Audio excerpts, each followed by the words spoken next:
dan kau manja. Indahnya saat itu batu melambung di sisimu terdiam. Hangat nafas segar harum tubuhmu, kau tuturkan segala mimpi-mimpi serta harapanku.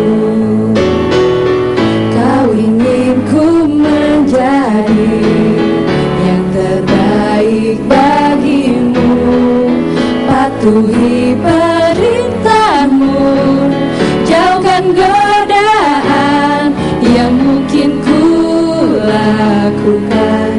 Dalam rasaku beranjak dewasa, jangan sampai membuatku terbelenggu, jatuh dan terinjak.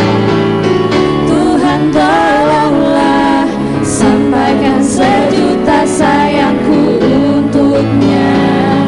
Ku terus berjanji takkan hianati titanya. Ayah, dengarlah betapa sesungguhnya ku mencintaimu. Kan ku buktikan ku mampu penuhi maumu. Sebuah lagu yang sengaja kita tahu ya betapa cinta Dr. Tauhid kepada ayahanda beliau. Tetapi kalau pemirsa mengetahui kisah yang berikut ini, akan semakin cinta kepada ayahanda Dr. Tauhid. Pada suatu hari Dr. Tauhid ditinggal oleh ayahnya yang mendapat beasiswa untuk pergi ke Belanda. Dan selama 3 bulan Tauhid kecil berusia 7 tahun sakit. Dan neneknya yang juga dokter kemudian mengatakan bahwa Tauhid kecil tidak sembuh-sembuh karena rindu kepada ayah. Dan apa yang terjadi? Kemudian ayah mengirimkan tiket 2 bulan kemudian. Sang ayah mengirimkan tiket untuk Tauhid kecil berangkat ke Belanda. Dan pada saat itulah ya, Tauhid kecil dengan 2/3 koper berisi buku dan 1/3 kopernya berisi pakaian berangkat sendiri. Yang mengherankan adalah visa bisa didapat untuk seorang anak kecil pada hari itu. Dan yang lucu adalah dia diundang untuk ke muka pilot, ke depan kokpit, dan kemudian bercerita tentang bagaimana pegasnya teknologi penerbangan dan lain sebagainya dengan bahasa yang terpatah-patah. Tapi bukan itu inti ceritanya. Yang paling penting, melewati 7 negara dan Dr. Tauhid kecil kemudian baru tahu belakangan bagaimana ayahnya bisa membeli tiket tersebut. Kita akan dengarkan dari Dr. Tauhid sendiri, bagaimana ayahanda waktu itu kok bisa membelikan tiket dengan keadaan yang sebagai seorang pelajar di sana. Ayah saya itu di musim dingin, di winter itu, yang seharusnya makan 3 kali, makannya cuma sekali. Karena yang 2 itu uangnya disimpan. Lalu kemudian bekerja paruh waktu, dan bahkan beliau sempat patah kaki karena waktu itu untuk membeli sepatu es itu mahal, dan uangnya sudah disimpan untuk membeli tiket, sehingga beliau terpleset ketika menuju ke kampus. Jadi rupanya yang rindu bukan hanya saya ya. Ayah juga berjuang gitu, sehingga kalau kita lihat sekarang dengan kondisi musim dingin gitu, makan cuma sekali sehari, saya pun tidak bisa membayangkan gitu. Dan itu saya berhasil diberangkatkan oleh beliau. Dan di situ saya merasa bahwa ayah dan juga ibu, karena ibu juga punya kebesaran hati waktu itu untuk menghantarkan. Kalau ibu tidak melepaskan juga nggak nyampe.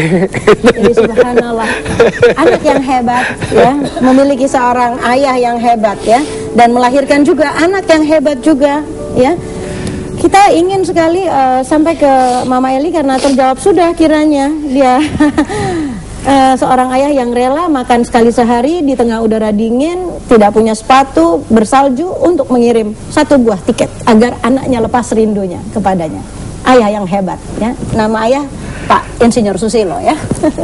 Ya Mama Eli silakan Ma. Kata orang buah jatuh tidak jauh dari pohonnya, tapi nggak mungkin pohon apel buah yang jatuhnya buah sirsak. Ya kan, jadi tetap buah apel juga. Tapi yang sekarang yang membuat saya terharu bukan hanya cerita bagaimana seorang ayah berkorban untuk anaknya dan bagaimana seorang anak rindu pada ayahnya, tapi adalah kenyataan sekarang ini yang membuat anak-anak kita gitu ya, satu, berayah dia ada, berayah tiada, yang kata Pak Tauhid tadi, terindustrialis. Ya, orang tua yang yatim, terindustrialisasi. Jadi anak-anak yatim, apa tadi Pak istilahnya?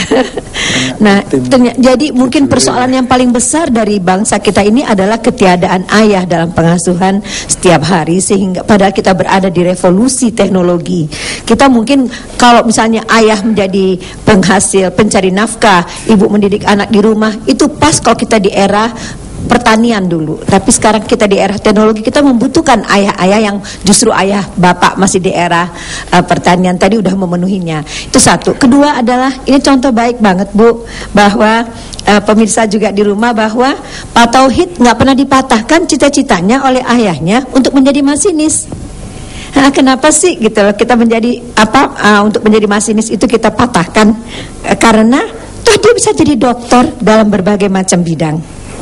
Ya, kadang-kadang suka kita mengatakan, kita suka lupa Bu, pada sebetulnya cita-cita itu bisa berganti dalam 6 bulan. Ya. Jadi kemerdekaan jiwa, kebebasan berpikir itu yang menghantarkan kepada Pak Tauhid pada esensi yang sekarang banyak sekali hilang. Anak-anak kita kehilangan kemampuan untuk melihat esensi, ya, dasar dari alam, dari kehidupannya, dari dirinya, yang menghasilkan anak-anak yang tidak bersyukur. Terakhir saya mau bilang bahwa memang barangkali Depkes, TVRI, dan berbagai media, Mas Asmono, harus mensosialisasikan pemikiran-pemikiran Pak Tauhid ini dan teman-teman beliau. Karena ingat nggak fenomena anak yang cuman celupin batu ke dalam air, bikin orang mau berobat Pak sampai mati, keinjek-injek gitu. Padahal kan itu adalah proses pencegahan yang Bapak temukan, itu yang barangkali perlu disosialisasikan sehingga orang nggak berpikir tentang obat, tapi berpikir untuk sehat sebelum sakit. Iya. Gimana?